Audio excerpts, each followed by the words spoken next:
Blindspot, Episode 11, Cease Forcing Enemy. So after a fairly long break, or winter break I guess, we come back to this episode. We have Jane meeting with the character Oscar, who apparently was her fiance, and they broke that off. Maybe because of, everything that's going on, possibly before that, we don't really know. But he's kind of convincing her, like, hey, things are a little bit weird. We're actually the good guys, he says at the end of things. And I don't know where that's going to be headed. I would assume, now that he's kind of come into play and he's bringing her basically her own exact plans, he's going to be kind of guiding her towards certain missions. And I'm very curious to see how that's going to play out, because if he's the one telling her, like, this tattoo means this or that, and she suddenly starts just saying, like, oh, I figured this out because I just started looking into my own tattoos, it might be a little suspicious. So she's going to have to, find a way around that, which I'm sure won't be too difficult anyway. It could just be, I noticed this and it made me think of something, or, anything. It could be fairly easy. And she could just, start looking into it, because with all the craziness that's happening with her character, if she decided to make a drastic change, then it wouldn't be too crazy to, find it plausible. Just like in this episode where she's talking to the psychiatrist, and he's like, you seem a bit different, and she's definitely off because of her conversation and everything that happened, and, just all the things that happened, the deaths that took place. She's a little bit thrown off, and she felt that they shouldn't be following her tattoos anymore. But of course, once there was a mission right after that, she wasn't going to let anyone go without her. So it was kind of cool to see that take place, and like I said, I'm curious to see where they, take this guy. And he says he's a good guy. We still don't really know who these people are, and what happened. He did give us an actual answer. We do find out that Jane is actually Taylor Shaw, so that was actually really good to get one of the answers from kind of this big mystery that they've created. So that was definitely a nice little bit at the end. It's like, she is Taylor Shaw. Still doesn't answer how in the world they had the weird DNA test going on with, I forgot which one was different. I think it was like her dental records or something crazy like that were not matching her actual records as a child. So that was pretty crazy, and it doesn't really explain that. And who knows, maybe she's not Taylor Shaw, and maybe that was the plan, was to tell her that she was. But I'm going to go with that's the actual answer. She is Taylor Shaw. But we still don't have the answers to why she was taken to that weird place where all those kids were, what happened to her, why she was raised basically as an assassin and all this crazy stuff. So there's still a huge, huge mystery behind everything, but we at least have one new official answer, and that is Jane is Taylor Shaw. So that's pretty cool. I like what they did with the case in this episode. That was pretty interesting, with them going out to this island. They actually find the Pan-Asian flight, which I thought was interesting, that they took something from from real life. So they did that, and they're kind of just out on their own, which that's happened before, but they basically got busted right out of the gate. They get on the plane, it's like, this is really weird. And then they come off and they're just completely surrounded. The guy that actually helped them get to the island is instantly killed off. And then we find out later that they've been saved because, they're FBI, so they're important to the country, and they'll be used as examples. So I really enjoyed the way that they did that, and how this one woman was the reason that the plane was hijacked, and she kind of had control, and she could help them launch this missile once the plane got to a certain height. And I just like the way that it all played out, how they had to kind of sneak around, and the way that they escaped I thought was pretty cool, especially during the scene when Weller did have the knife on him, and Jane broke her thumb, for anyone who couldn't tell what she was doing, because I was confused at first. I was like, I can't tell why it's such a big deal that they keep showing her struggle so much, because it didn't seem like she was, you could tell she wasn't like cutting the thing on like a sharp piece of rock or anything. And I was like, oh, she, like, her finger's bent, but it's like, it's broken, and that's how people get out of that sometimes. So I thought that was kind of cool how they did that. They beat all those people up, even though half the people were still tied together, right? I guess 3/4 of the people were tied together, and they still managed to take all those people down. So that was definitely a cool little scene. I enjoyed the fact that they're on this plane, and it's just like this crazy thing where they have to stop the plane from getting high enough. And then we have, of course, Patterson, who has her own thing going on this episode. She actually helps them out, and they actually land a plane without engines, which was definitely really cool. But I really enjoyed the case. I thought it was really fun. It had some good action moments.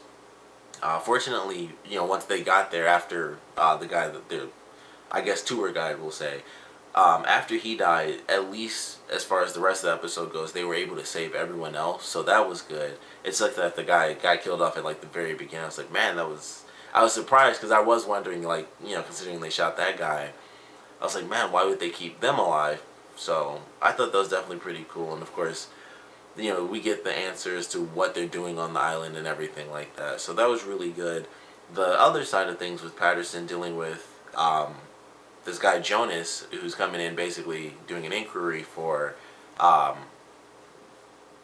I forgot the guy's name, but I believe his last name was Wagner. So with Wagner's death, so with him coming in, it was clear he was going to be an antagonist for the episode. But I feel like he might show up again because they've introduced him, and then we have him talking to Mayfair, where she's like, I know you're campaigning internally to basically take over my position.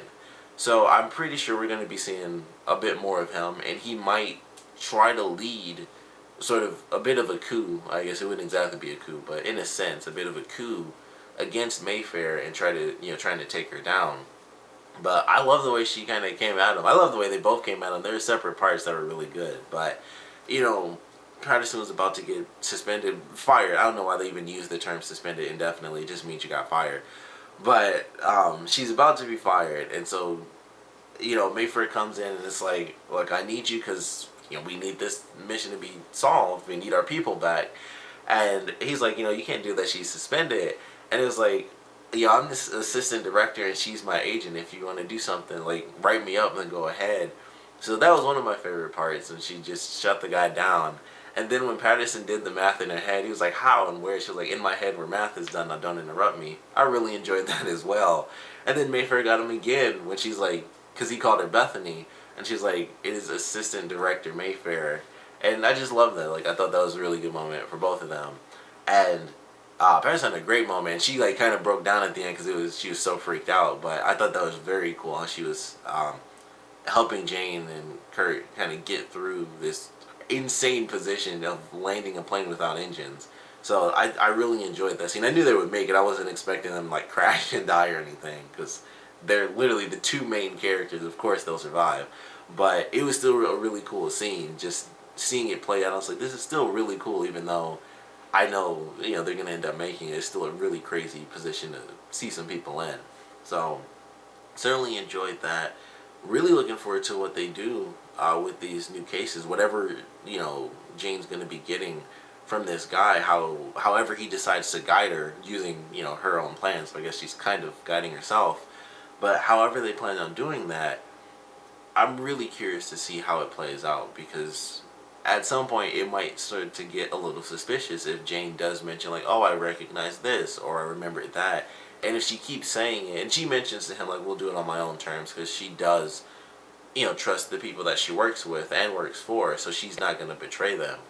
But there's some plan going on, and he's not going to give up. He's not going to just say, go ahead and solve the cases as they come in.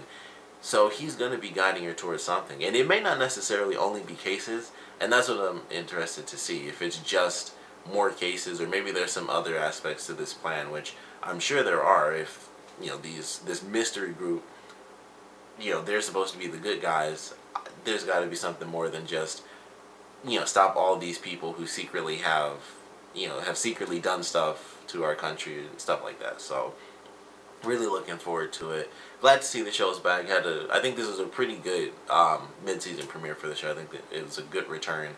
I'm very excited for the next episode as well. If them talking about Jane being the prototype and this guy being like the new model and stuff, and his memory being wiped. But they clearly show in the trailer he has just random CQC training, which is close quarters combat, and I'm kind of excited. I don't know. I'm assuming they're gonna solve that problem as well, and it'll probably turn out it won't be the same people. I think that's what's going to end up happening, but either way, I'm really looking forward to it. We'll get to see more of what's going to be happening with this Oscar character and what he's going to be telling Jane to do. And they touched on it a little bit, because of course in the mid-season finale, Jane and Waller ended up kissing, And they talk about that in like 2 scenes, but they don't get the chance to discuss it. And of course, I think we all knew that she was going to be going to Oscar and, not to Weller at the end. But I'm sure that'll come up, and she will probably separate herself from him now that she's kind of gotten in deep with Oscar, and it's just a whole new layer as to what she's going to have to be dealing with. So she probably won't try to get attached to Weller anymore, just in case anything just kind of goes insane. So she might, do that and, trying to keep him safe. But I'm looking forward to it. Glad the show's back on for sure. Definitely a fun episode. It's actually a pretty good action episode. They had like a couple, really good action scenes I felt, and I certainly enjoyed that. I always like a good, action scene, but this was like also a very tense action thing because there were a lot of people's lives at stake, and it wasn't just the team. It's like if they screwed up, they probably would have been left alive anyway to be used as examples, but all those other useless people would have been killed off. So there was still an added kind of level of tension as to what couldn't, would or possibly would not happen because of them basically being just surrounded by almost like 2 to 3 dozen, civilians, probably like around 2 dozen. But it was really cool. I really enjoyed that. Another thing that was kind of funny, because, and I've mentioned this before, I haven't mentioned it in a while, but the guy who plays Kurt Weller, he's in the show called Strike Back. So it was funny watching this episode. I was like, this reminds me a lot of Strike Back, because him being tied in the chair, I was like, that definitely happened in Strike Back. And just him being like in this crazy situation, I was like, it's very, gave me some real Strike Back feelings and stuff, which is really funny to me. But certainly enjoyed the episode. Definitely want to know what you guys thought about it though, so please comment below. Let me know your favorite parts, least favorite parts. And of course, I have to ask what you guys think about Oscar and what he's going to be leading Jane, or at least trying to lead Jane into doing, because it's her plan. Of course, no answers were given. They're keeping us in suspense, but I'm definitely curious. There's seemingly limitless possibilities. I mean, this woman gives herself amnesia, all these crazy tattoos, instead of just being like, hey, here's some files, if they trust Weller at least. Here's a snippet of information, let's see what he does with one case. It's like, nope, amnesia, nude, full tattoos, here you go. So I'm curious. I feel like there's way more than just stop this person or stop that person. And if it is just stopping certain people, it's going to become very specific, I think, as far as what Oscar's going to say. Like, all the tattoos so far have kind of just been like, oh, well, here's a mission, and stop these bad people from doing something, or catch this person that did something really bad a long time ago, and they're getting away with it right now. But I think what they're going to be doing is going to be more immediate, and it might be more focused towards possibly the FBI itself, and maybe like CIA and actual organizations, rather than just individual specific bad people. So that's my guess, but I definitely want to know yours, and like I said, I want to know what you guys think about the episode in general. So please comment below, let me know, and thanks for watching.